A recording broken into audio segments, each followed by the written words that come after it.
நம்ம இந்த மாதிரி கொடுத்தோம்னாக்கா பசங்களுக்கு லஞ்ச் பாக்ஸுக்கு சூப்பராக இருக்கும். இப்போ பாருங்கள், ஒரு சைடு திருப்பி போட்டேன், இன்னொரு சைடும் வந்துடுது. அவ்வளோதான் ஃப்ரெண்ட்ஸ், எடுத்தாச்சு. இப்போது நம்ம லஞ்ச் பாக்ஸில் வச்சு கொடுத்துடலாம். இதை லஞ்ச் பாக்ஸில் ஒரு 5-6 வச்சோம்னாலே நல்லா வயர் ஃபில்லிங்காக இருக்கும் குழந்தைகளுக்கு.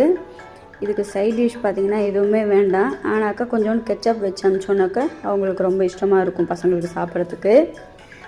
இந்த மாதிரி கொடுத்தோன்னாக்கா அவங்க மிச்சம் வைக்காத சாப்பிட்டு வந்துடுவாங்க. அவ்வளோதான் ஃப்ரெண்ட்ஸ், நம்மளோட சூப்பரான பின்வில் பராத்தா ரெடி ஆகிடுது. இந்த வீடியோ பிடிச்சா லைக் பண்ணுங்கள், ஷேர் பண்ணுங்கள், கமெண்ட் பண்ணுங்கள் மற்றும் நம்ம சேனலுக்கு சப்ஸ்கிரைப் பண்ணிக்கோங்க. புதுசாக பார்க்குறவங்க மறக்காமல் நம்ம சேனலை சப்ஸ்கிரைப் பண்ணி சப்போர்ட் பண்ணுங்கள் ஃப்ரெண்ட்ஸ். தேங்க்யூ.